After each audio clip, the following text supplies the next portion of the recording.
Dr.Long here.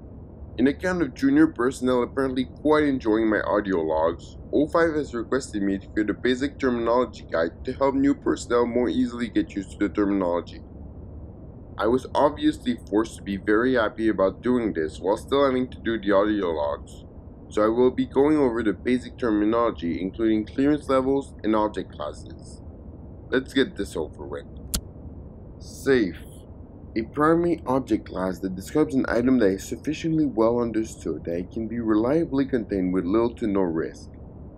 As famously stated, a safe object can still very much be dangerous.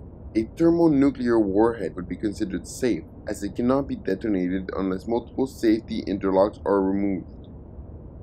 Euclid. A primary object class that describes an item or entity that is either unpredictable or otherwise insufficiently well understood to be reliably contained. Many consider this the default classification for new objects until such time that they are better understood or determined to be more dangerous than previously thought. Many considered any sentient or sapient entity to be automatically Euclid rather than safe due to the fact that any entity with a mind of its own can always choose to stop cooperating with us. Keter. A primary object class that describes an item or entity that either cannot be reliably contained or otherwise poses an inimitable threat to humanity. Keter class objects are entities that are highly dangerous and have extremely complex containment procedures. Thaumiel. An esoteric object class that describes an item that either counteracts or neutralizes the effect of other, particularly Keter class objects, or is somehow critical to the mission of the Foundation. Box test. An informal thought experiment to determine the classification of an object or entity ought to be. It's explained as such. If it's locked into a box indefinitely and nothing bad will happen, it's probably safe class.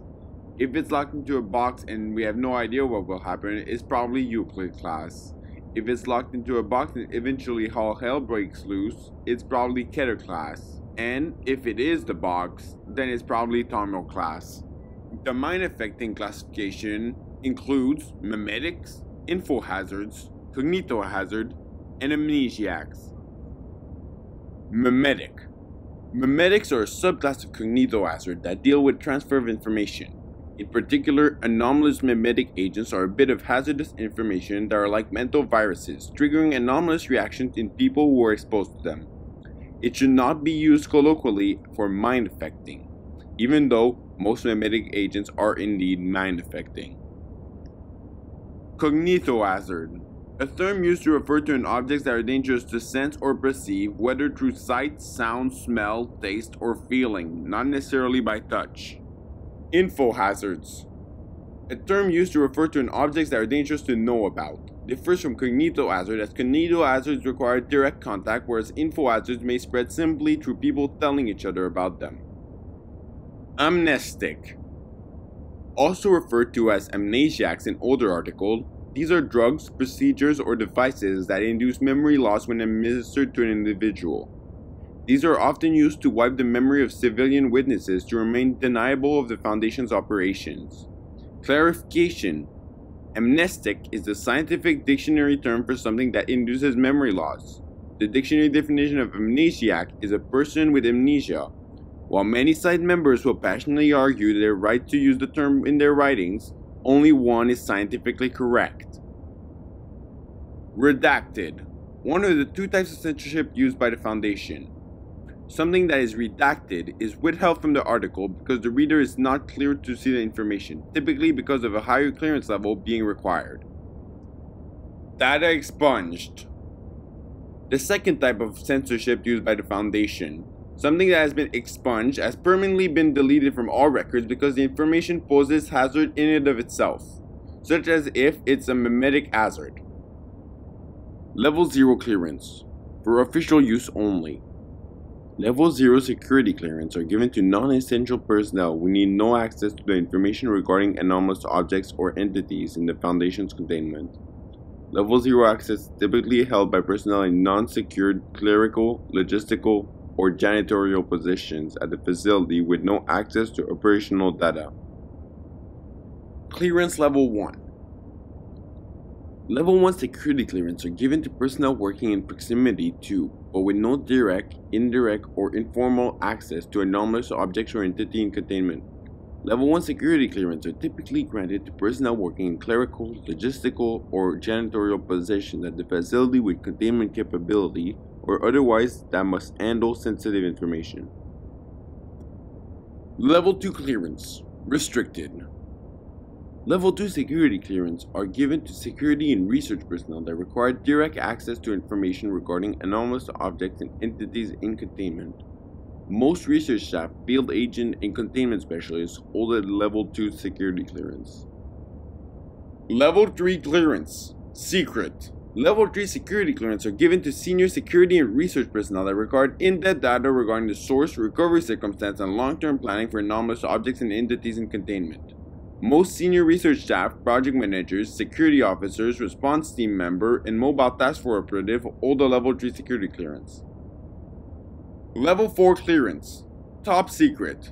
Level 4 security clearance are given to senior administrators that require access to site-wide and/or regional intelligence, as well as long-term strategical data regarding the Foundation's operation and research projects.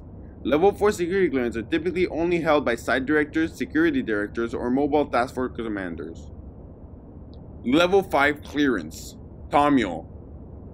Level 5 security clearance are given to the highest ranking administrative personnel within the Foundation and grant effectively unlimited access to all strategical and otherwise sensitive data. Level 5 security clearance are typically only granted to O5 Council members and selected staff. Class A personnel. Class A personnel are those deemed essential to the Foundation's strategic operations and are not to be allowed direct access to anomalies under any circumstance. When circumstances require Class A personnel to be in direct proximity to such anomalies, such as in case of facility housing containment unit, Class A are not allowed to access the areas of the facility containing such anomalies and are to be kept in secured areas at all times. In case of an emergency, Class A personnel are to be immediately evacuated to a designated secure off-site location. O5 Council members are always Class A personnel.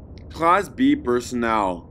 Class B personnel are those deemed essential for local Foundation operations and may only be granted access to objects, entities, and anomalies that have passed a quarantine and have been cleared of any potential mind-affecting effects and mimetic agents. In the event of containment breach or hostile actions against the Foundation facility, Class B personnel are to be evacuated to a designated secure off-site location as soon as possible. Class C personnel.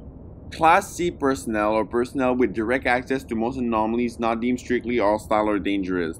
Class C personnel that have direct contact with potentially mind-affecting or mimetic properties may be subject to mandatory quarantine and psychiatric evaluation as deemed necessary by security personnel. In the event of containment breach or hostile actions against the Foundation facility, non-combatant Class C personnel are either to report to secure lockdown areas or evacuate at the discretion of on-site security personnel in the case of a site-wide breach or other catastrophic event. Class D personnel. Class D personnel are expendable personnel used to handle extremely hazardous anomalies and are not to be allowed to come into contact with Class A or Class B personnel. Class D personnel are typically drawn worldwide from the ranks of prison inmates convicted of violent crime, especially those on death row.